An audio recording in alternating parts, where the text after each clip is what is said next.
Hi everyone, I'm Devi and today I am doing black drip rainbow nail art.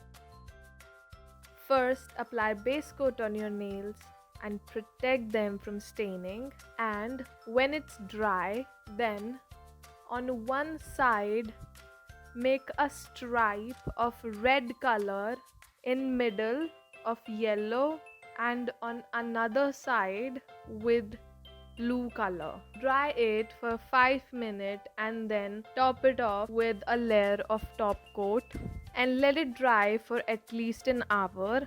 With striping tapes like this, place a striping tape on red color, on yellow and then on blue. In the exposed areas, first apply orange color, then green, and apply purple in the other corner. And peel the striping tape before it dries and allow it to dry. Again, top it off with a layer of top coat and allow it to dry for at least an hour.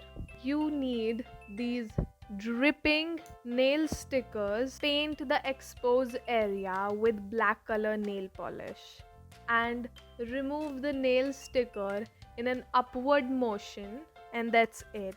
And then finish it off with a generous amount of top coat. You can leave it here, but I added a matte top coat to mattify this nail art. Thank you for watching. I'll see you next time. Till then, bye bye. And don't forget to like, share, and subscribe to my channel.